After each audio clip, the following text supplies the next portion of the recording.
Welcome to the From Concealment Podcast, the show for firearm enthusiasts who like to shoot, train, carry, and compete. Get ready for some shooting insight, firearm and accessory reviews, and of course, insight on conceal carry. And now, broadcasting from behind enemy lines in the From Concealment studio, it's Pete Mitchell and Dan Sams.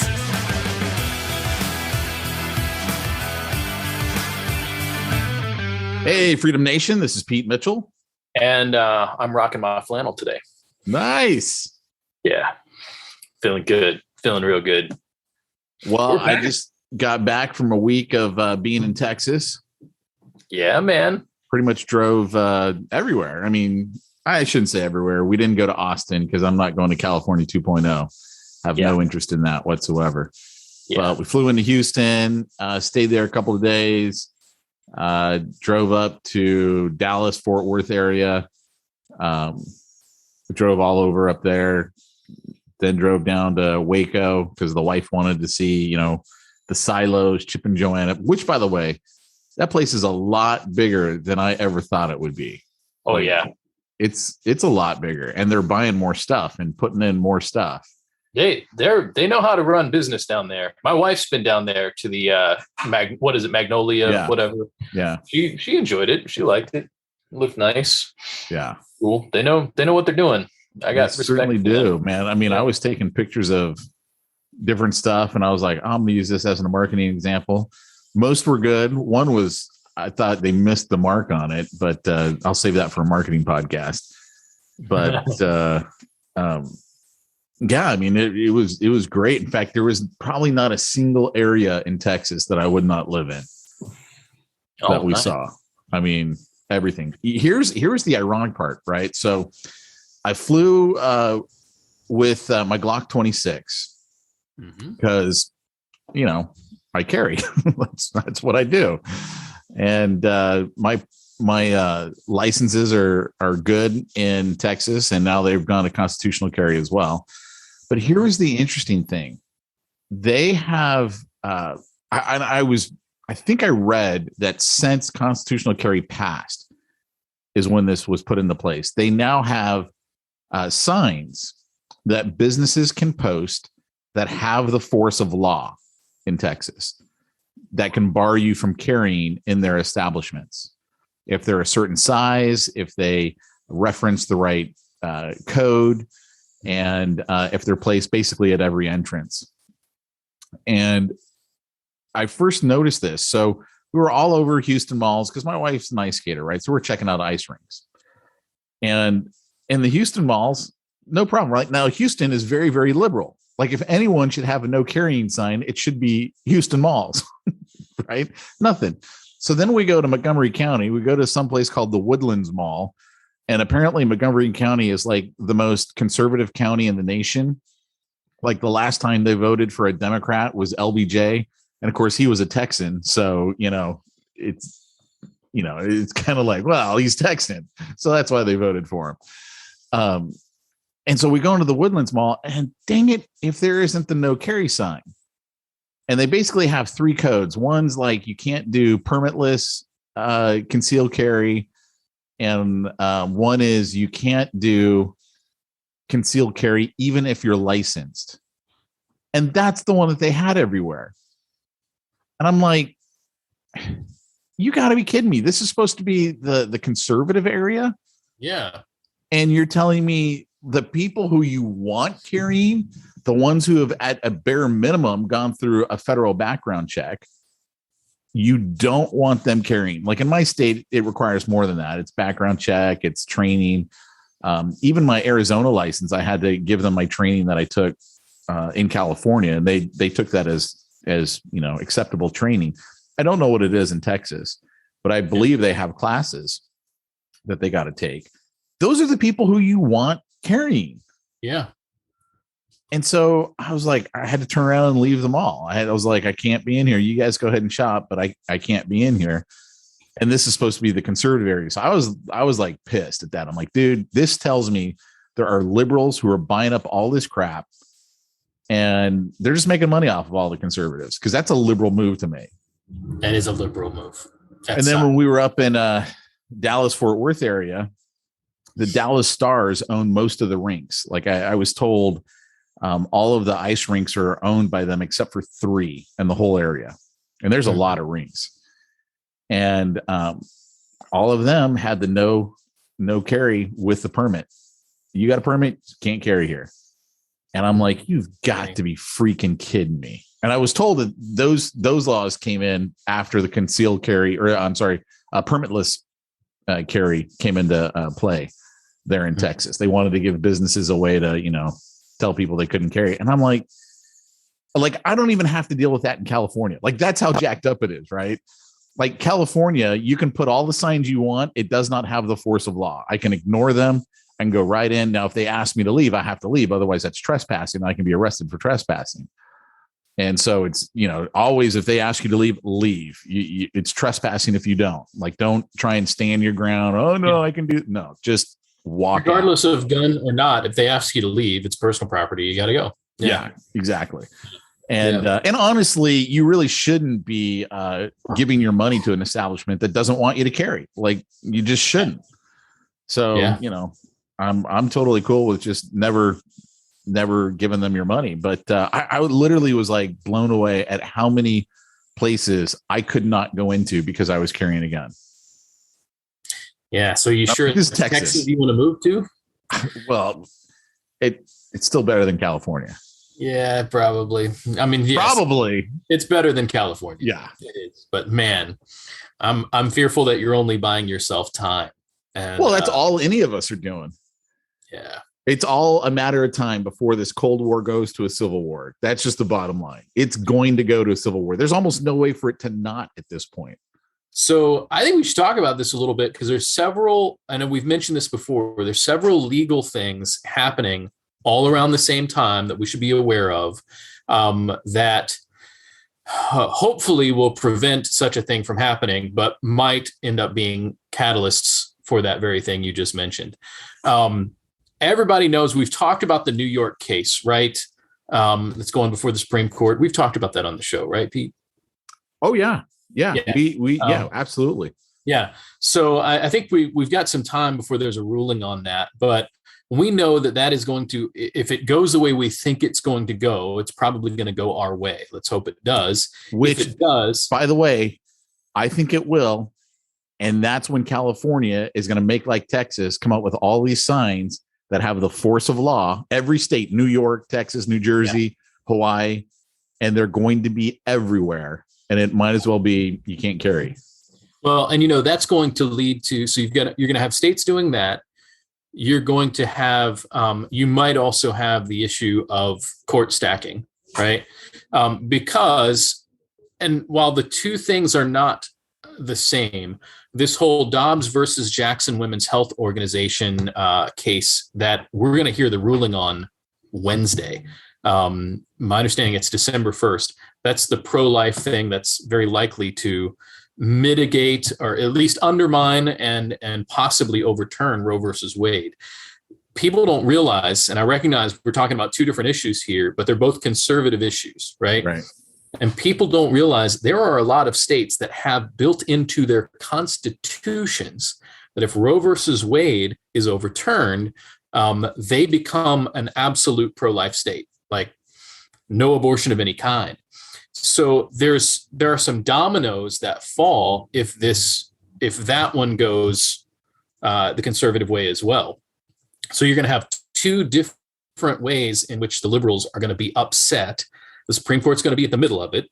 And so the likelihood of court stacking increases significantly. And I know we've talked about this already. But additionally, we have that happening. But then whatever the executive branch of the government may or may not do in response to these things, we have the Convention of States that is in process. And I will tell you, I'm not super optimistic about what this is actually going to do, but it is making a statement. If you follow Convention of States, you can go to conventionofstates.com.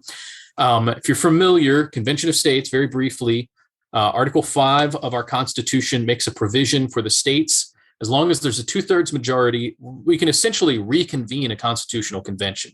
There's a little bit more to it than that. But people don't realize 15 states have passed motions to do a constitutional convention. That's no small sum, right? We only need, 34? I think we need 34 to be able to do it. So here's another interesting thing. In 2021, there are still, my understanding is here at the end of the year, we still have 26 states that are considering a resolution, 26 more than have already passed it. That would, assuming they all pass it, I don't expect them all to do it. That could get us having effectively another constitutional convention. And the thing is, like, they don't have to do it in 2021. Like, some of these could bump it to the next year. They could wait for the red wave vote that's about to happen.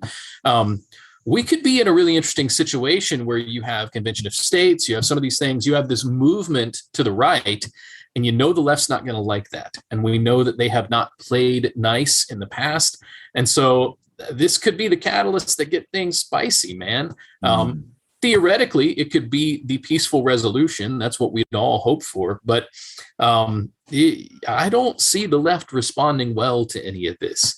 And I just think it's worth noting we have those kind of things going on. We have things like the Rittenhouse case that went the right way, but the left is pissed about that, and the left has been lied to about it. There's just so many things that are aggravating the left, and I'm like, let's see what happens. But this could be where we could be hitting that tipping point where they're the ones that take action in a not so good way. Give me your thoughts on the Rittenhouse case. I think it went the way it needed to go. I don't know if anybody watched the video, watched any of the trial. I watched a chunk of the trial. I especially watched the prosecution's questioning of Rittenhouse. And at some point, it's just all they had was lies. When you're looking at a video where it's like, yep, all of the things needed. I think we've talked about this on here before, that a self-defense case is a switch that's either on or it's off. And there are details in it that make the difference as to whether it's on or it's off. He pretty much did everything right. He tried to de-escalate. He tried to get away. He yelled friendly. This guy had threatened him. They were chasing after him. He's running away. Like, he's trying to disengage. We have all these things that, like, it's cut and dry. It was self-defense. Then you add to it the fact that the district attorneys withheld evidence. They were foolish. The comments that they were making, the implications, like, it was just insanity. The things that they proved themselves to be very ignorant as well. And I think it went the right way. I would even add the beauty of it all is that on the same day, there was a black man who had essentially the same kind of case. Murder charges against him. He was claiming self-defense, and he also got acquitted. And so it's interesting that in the narrative, everybody's like, well, if Kyle Rittenhouse was a black man, he'd be getting a life sentence. But he was acquitted after shooting at cops, right? On a no-knock raid? I think so. I think it was cops he was shooting at. And it was a wrong house or something like that. And something like that. Defended his house. And yeah. And then they charged him. Yeah, it's amazing how evil our leadership has become. I mean, yeah. You and I talked about this. The Kyle Rittenhouse case, there was probably never in the history of self-defense a more obvious case of self-defense. Yeah. In every sense of the way. And I still am blown away that this 17-year-old kid had the presence of mind to do everything right. Yeah. A little side note. Have you seen the retired Navy SEAL? His name is Jonathan Gilliam. He's a retired SEAL, former FBI agent. And he said that, and I'm quoting him, that what Kyle Rittenhouse had, quote, great weapon handling skills, and then, quote, everything he did was textbook perfect. That's awesome. An actual Navy SEAL. It was amazing, right, though. Like, if he had at any point just raised his gun to, like, scare people off, yeah, they would have said, oh, he was assaulting them, because that's technically assault. When you point a firearm at someone, loaded or unloaded, that's assault. I'm still amazed that he did everything right. It's amazing. If he had screwed up on one thing, poor kid would be in jail for the rest of his life. I know. And to think that these prosecutors, okay, they never went after, what was his name? The third guy who got shot, who admits to pulling his gun and pointing it at him. And they never prosecuted him. That's assault. Never even gave it a shot. Yeah. That's assault. Yeah. It's crazy. Oh my goodness. Some of it was comical. If it wasn't for the fact it shouldn't have gone to trial in the first place, right? Everything about it was a mess. I loved seeing the judge chew out the prosecution because he's violating law that he'd already, like the judge had already ruled on a couple of these things, and he yells at him like he's like, "Stop it!" Like he's like, "You're trying to get a mistrial. Like, if you stop it." And it was wonderful. I thought what was amazing. I mean, here's the judge appointed by Democrats, so you think he's going to lean left. And the whole time I'm like, he's actually pretty fair. Like, I had no problem with anything he did because I was like, no, that's fair. Like, even when the defense was trying to limit the jury from seeing the video multiple times. Yeah.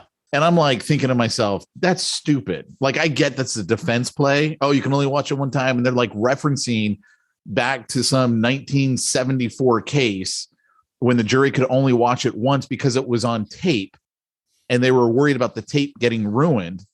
And the judge goes, look, the reason why that happened is that was right after Watergate and Nixon's tapes had mysteriously been erased. He goes, we were all afraid about tape. We don't have that problem anymore. He's like, no, this is stupid. We let the jury look at all the paper evidence as long as they want, as much as they want. We're going to let them look at the video as much as they want. And I was like, yeah, that's the right call. I realize the defense is doing whatever they can, to get it in their favor. But I'm like, no, that's actually the right call against the defense, but it's the right call. Yeah. And I don't know if you saw it, but at one point he goes, I don't know that I'm ever going to let the media back in this courtroom again. He goes, because all the crazy stuff that's going on out there. He goes, I've been accused, the defense asked for a mistrial. Why didn't I rule on it? I should have ruled on it immediately. And he goes, well, if someone asks for a mistrial, the state hasn't given me their reasons for why we shouldn't have a mistrial. I think I should let the other side speak first. I'm like, dude, guy is brilliant, right? Yeah. Like, he's like, I'm not going to just give a mistrial. Let's let the other side say what they want to say. And, let's hear it out. And then he goes, and then I got, they were saying, oh, he let the defendant pick the jury, with the lotto balls that they use. Because there's 18 jurors, only 12 of them go. So the rest are alternates and they got to pick which are the 12 and which are the 8, which are the 6 out. And he goes, look, the reason why I do that. And he goes, and I've done that for like the last 20 years. So that's apparently he's like the only judge who does that. He goes, because 20 years ago or 22, he goes, I don't remember exactly when it was. I had a black defendant. There was one black juror and the court clerk was picking them. And, like the court clerk picked the black guy or didn't pick the black guy for the jury. And he goes, the optics of it, like, I know the court reporter wasn't doing anything bad, but the optics of it are, are you in favor of the defendant? Are you not? And he goes, so ever since then, I just let the defendant pick the jury. Like, you can pick, because it doesn't matter, right? It's a freaking the lottery thing, right? So what? So let the defendant pick it. That way there's no bad optics. I'm like, this judge is brilliant. He's sharp dude, man. Yeah, he was really, really good. Yeah. And so when that verdict came down, all I could think was, first of all, thank God, not guilty on all charges. And the reason why they took 3 days, in my opinion, is because they knew everyone in the world was looking at them. Yeah. Because I think you only needed about 3 minutes to come up with the verdict. Oh, yeah. I think you're exactly right. I think it was that they were being watched. Well, and we know that there was talk of an effort to dox the jurors. Well, you could argue that that was what MSNBC was actually trying to do. Right. You could argue that they were trying to influence the case. I mean, for crying out loud, they followed the bus. Like, everybody knows that the whole point of this is that the jurors are supposed to be safe and not intimidated. The only reason, because you can't talk to them about it, so the only reason for him to go there was to dox them. That's shady. By the way, like, that's a bigger problem to me than a whole lot of this. Like, he knows that he was putting them in danger by doing that.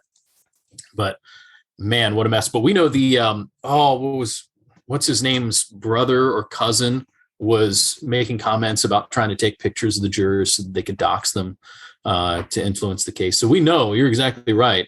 They were taking this very seriously, and good for them to make the right call. Yeah.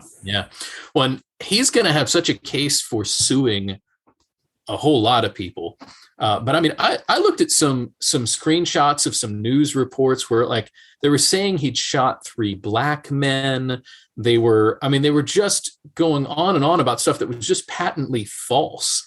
And so to have conversations with some people about that case and realize how misinformed they were. And so then I'm like, well, you haven't even looked at the video, and that kind of stuff was frustrating to me for a whole lot of reasons. But man, I'm just glad it went that way, because otherwise, like, you recognize, like, that could have signaled the end of any type of self-defense in the United States being legal, right? Like, that would have been blood in the water for the left, because it would mean we can literally attack you with skateboards and guns, and we can scream at you and we can do whatever, and you can't do anything back to us. That would have been where it would have been leading to. And we put them in check a little bit with this. And so I think that's a good thing. Yeah. So, man, interesting. A little quick side note. We don't have time to talk about this one, but the fact that, all the news surrounding the Rittenhouse case, hardly anything related to the Ghislaine Maxwell case. And in fact, there's even kind of some blockage, like the judge doesn't want the information out from it, says it's quote unquote too sensitive. We're already seeing it's a public trial. Trials have to be public by law. It's a matter of public record. Yeah. So we are already in a FISA court, which is already illegal, by the way. Exactly right. So we're already seeing the elites trying to protect themselves in this, and it's gonna get interesting, because, man, I think people forget the names on the flight logs, like just on the flight logs, incriminate so many people from both the left and the right. I mean, but just having your name on a flight log doesn't mean anything. What I would say is, after the first case, which was like 2013, if you're on the flight logs after that, okay, you knew what the man was all about, because that had come out. So I can agree from a legal perspective. I totally agree. But when they've been calling it the Lolita Express, but know what who's calling it? Is this, again, color commentary just from the right? But that was, it wasn't just the right, because like, Donald Trump flew down there. I don't think. No, I understand that. I understand that. But what I'm saying is I can't just go because someone's a great marketer, right, and coming up with a great name for it. I would say, I think it was 2013 when he first got in trouble for underage girls. Okay, anything that happens after that with this dude, what's up. I can totally agree that if you are in forming a relationship with him after that and engaged in anything at his island or whatever. But it's just being really honest. We know, and people knew, it was kind of a widespread understanding that he was involved in some of this stuff way before that. And so it's kind of like, I agree. You can use the plausible deniability. You can totally, from a legal perspective, it doesn't incriminate them, but from a perspective, because isn't that when Bill Gates became friends with him, was after all of that happened? Yeah. And that was part of the reason why Melinda Gates was like, no, I'm out. Yeah. Screw that guy. Exactly. Yeah. Anyway, wild stuff going on. I know we've covered a whole bunch of things there, but lots of news things just worthy of note that I figured we should give attention to, since we haven't, between me having stuff going on and you having stuff going on, we just hadn't gotten to talk about a lot of this stuff happening. Yeah. So we should, before we run out of time though, how are you on time? Are you good on time? Yeah, I'm good on time. We should talk about this video, man, because we should talk about the Lubbock video. Yeah. Go ahead, set it up. Well, you might be in a better place because I've seen it. I saw it, man, maybe 2 days ago. Did I see that video? But the best we know, and like I'm just going to give a very general, because we're just getting details on it. We don't want to say too much, but there was a shooting. Our understanding is that it was an ex-husband, father of kids, showing up to his ex's house, or maybe ex's significant other's house. I don't actually know. And it was going to pick up his kids at the court-ordered appointed time. So the court had ordered. Yeah. And so at 3:15 on whatever day it was. There was an altercation between him and the significant other, and the significant other of his ex-wife ended up shooting him with. I didn't get a good look at the gun. Oh, it's a Ruger PCC. It's the same one I got. As soon as I saw it, I got that gun. I was hearing that it was a Ruger, and so I just didn't get a good look at it. Yeah. And it sounds exactly like mine sounds. I was like, yeah, he's shooting 9mm. Yeah. I'm like, I totally know what that gun is. So, no matter how, my first reaction when I saw it, by the way, I was just sad. Like I'm thinking about a terrible situation in which a guy is there to pick up his kids, and maybe he's a terrible dad. Maybe he was a terrible husband. We don't know. Maybe he was great. We don't know either way. But I mean, he's there to pick up his kids. It's already a bad situation, ex-wife or whatever. And now her new man is trying to fight you and keep you from seeing your kids. Like the whole thing broke my heart. And then he loses his life over it. So I don't know. I think that's a loose setup on it. But Pete, do you have thoughts on it? Well, I watched it this morning. I actually watched it right before we jumped on the Zoom call. Because I hadn't heard much about it, and it popped up in my Facebook feed. And so I was watching the video. And by the way, the video, I'm going to stick it in our Telegram group. I'll stick this whole article. And if you need to join our Telegram group, text the keyword hero to 850-990-2020, 850-990-2020. Hero. And by the way, you need to join our Telegram group. Yeah. You haven't already. You do. Best memes ever go in there. We have a blast in there. And so anyway, I'm watching the video, and he's there to pick up his kid at the court-ordered appointed time. He's clearly upset. The boyfriend of his ex-wife comes out and tells him, "Get off my property. I'm not getting off your property till I get my son." I mean, the whole thing is on video. Clear as day. Like you can't not see it. What goes down. So then the guy, the boyfriend, goes back in his house, comes back out with a Ruger PCC. You could tell he's got a Glock 33 round mag in it. Mm-hmm. So, I mean, he got plenty of ammo in that thing. And this is where, guy loses his life for being stupid, right? It was stupid for him to then press the issue. And he literally gets in the boyfriend's face. And the guy's holding the gun. He literally, trying to overpower him, if you will, just with his presence right in his face. And the guy steps back and shoots down at the ground, at his feet. I wasn't even sure if he hit his feet. So then that just pisses him off all that more. So then the dad grabs the gun, tries to take it away, doesn't get it away, steps back 3 feet, and the guy just takes a fighting stance and puts 2 to the chest. Yeah. And it's so many places that thing could have been stopped from both sides. Yeah. And I honestly, and then the guy goes right into defending himself because I guess the dad's current girlfriend was filming from her car. That's why we have the whole thing on video. And he starts defending. I told him to leave, and he wouldn't leave. And so I don't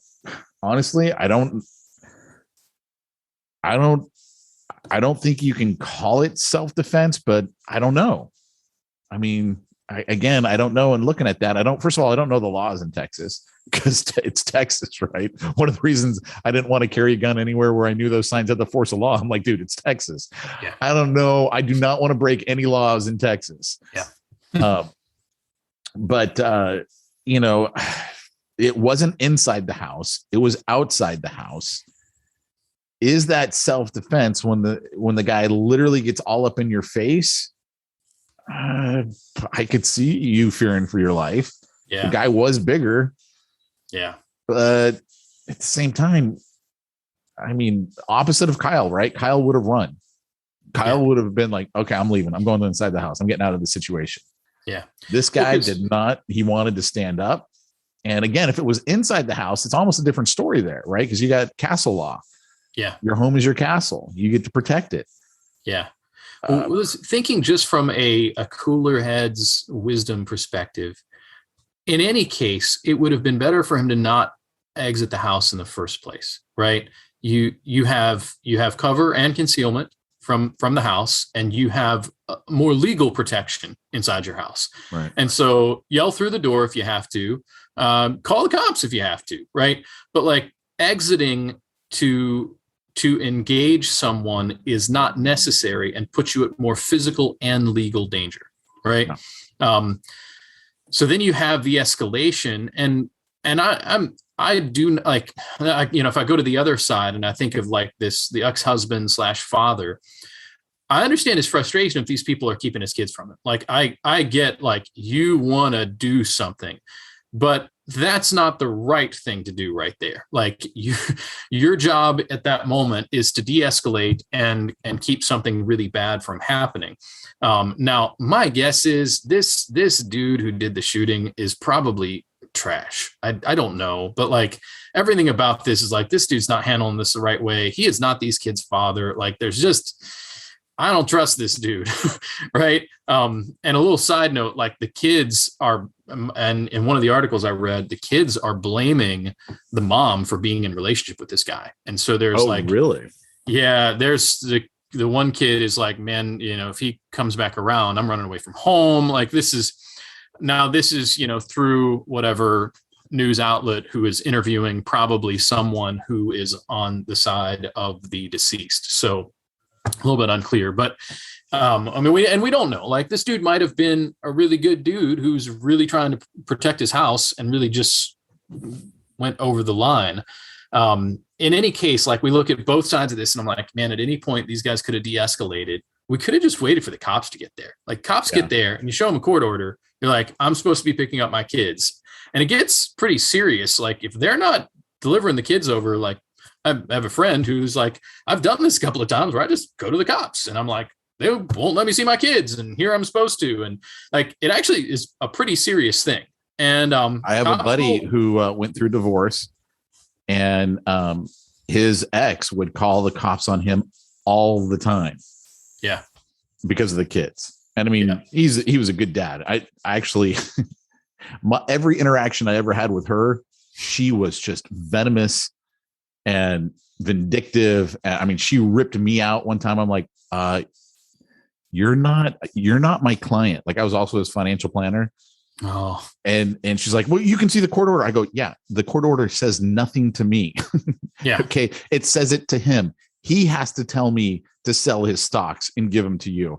I can't just do it because you're telling me. The court order tells him to do it. If he wants to violate the court order, that's on him. So like every interaction I had with her was not good. And he's like, if he was 5 minutes late, the cops were there. Like she just played the whole thing. Yeah. Oh, what a mess. Don't marry a crazy person, everybody. That's hard though, right? Because you don't really know necessarily. You can. There are always signs. Sometimes you can. I'm just saying. I agree. Right? Marry the right person is rule number one. I will recognize that not every time could you have known, but man, as a pastor, I can't tell you how many times where I'm in these situations where I'm like, wait, and you married her after that? Right. Where I'm like, what? Like, what this was, she was clearly wicked. What? Why would you do this? Right. And so be wise. Also, like, speak to your parents, speak to your pastor, make wise decisions, slow in your decision making on these things. Oh, but anyway, this whole thing, that the shooting video is just a mess. Like I would say both of them screwed up. I would actually say because he did grab for the gun and then he ran. I mean, he basically flung him like about 10 feet away. Yeah. And then the guy shoots him. I'm thinking, okay, because you flung him away, unless he was advancing back towards you, it's not self-defense. Yeah. That would be just murder. Because this is why the on-off switch of self-defense. We're not lawyers, but we carry, and we will tell you, like, you need to meet, it needs to be a justification. And so if the guy was running at him again, that would be one thing. Right. That'd be one thing. And I don't remember in the video if it shows that. It didn't look that way to me. But, it didn't look like that way to me either. Yeah, it's funny. The guy was just like, no, I'm gonna put you down. You think you can come at me? I'm gonna put you down. Well, and an interesting example of this whole thing, I shouldn't say of this whole thing, but an interesting example related to self-defense is the was it Ahmad? Oh yeah. His last name. Yeah.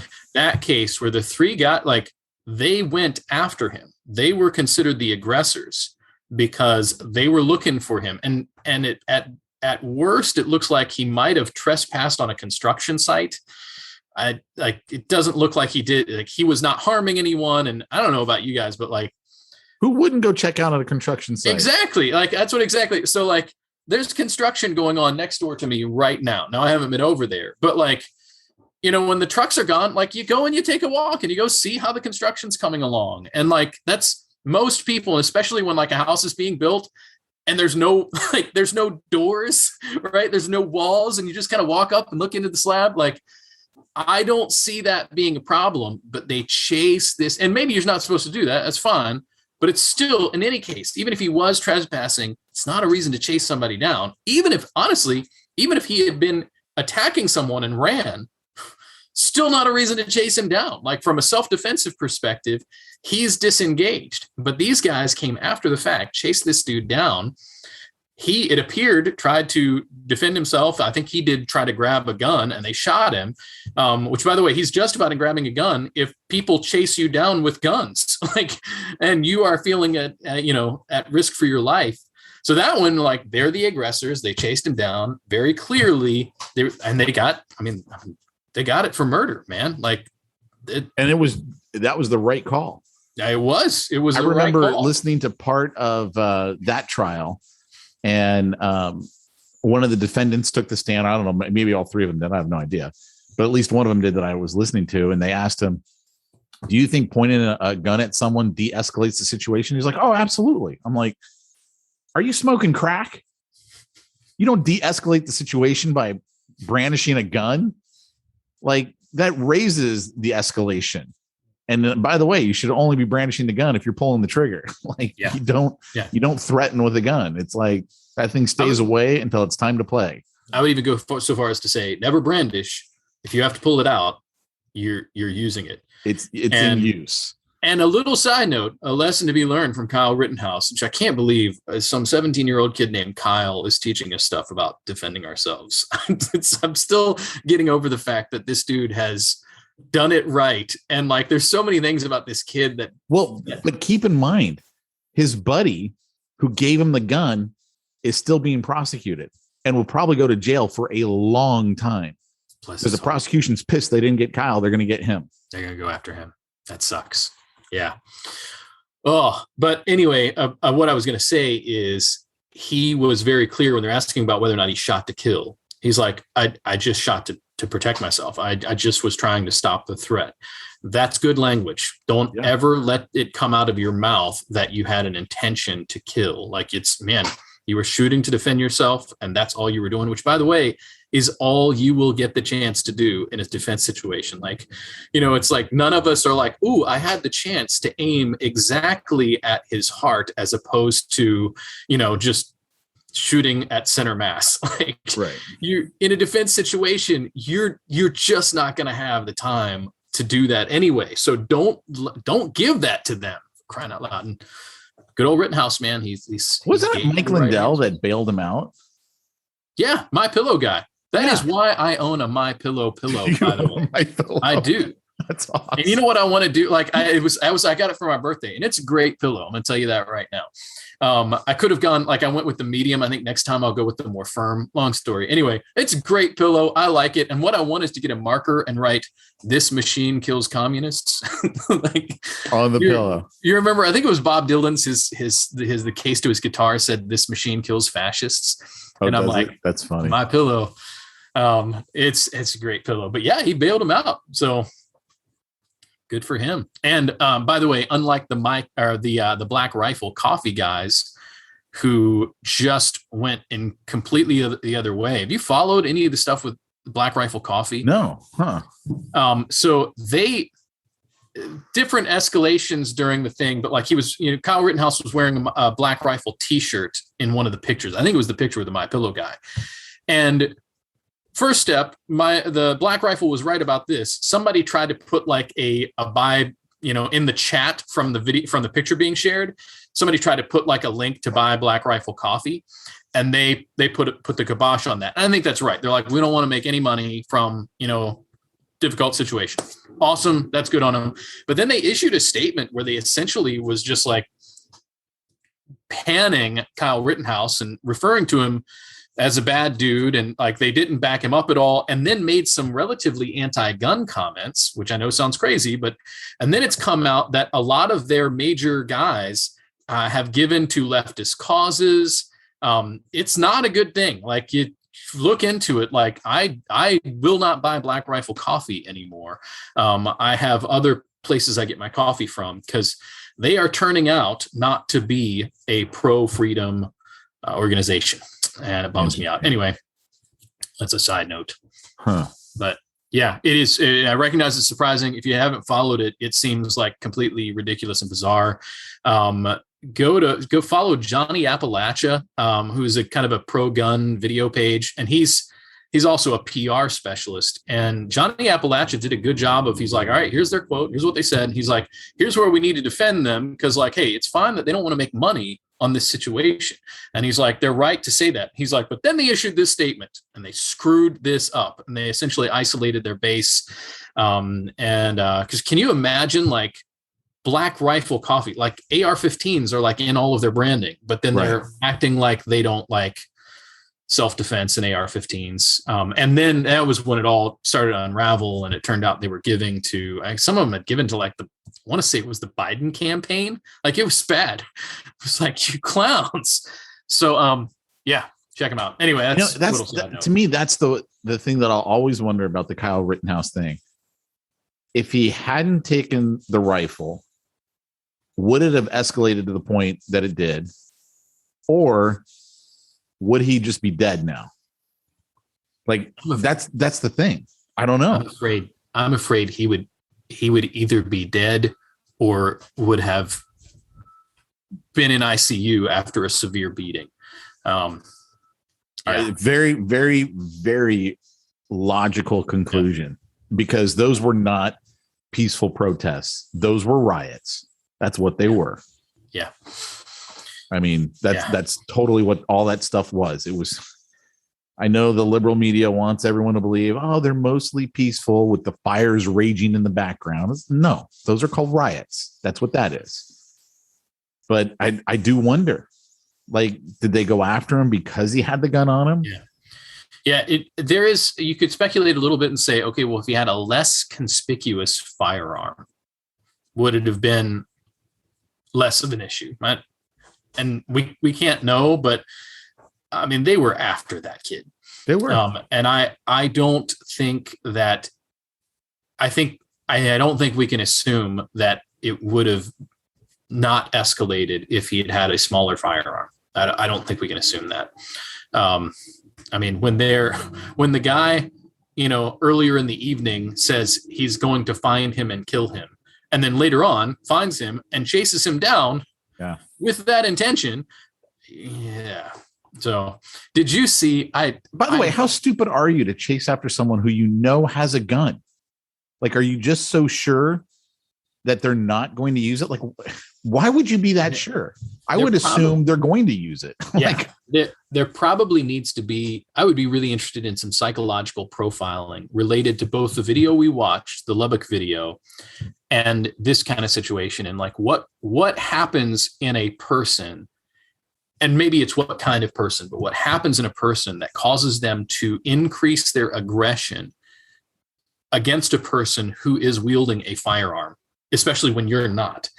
And it doesn't make any sense to me, but there's something not right there, especially, I mean, obviously we knew something was not right with the one dude, but what a mess. Yeah, you must be assuming they're not going to use it. And maybe you watch too much TV. I don't know. Sometimes I wonder, though, a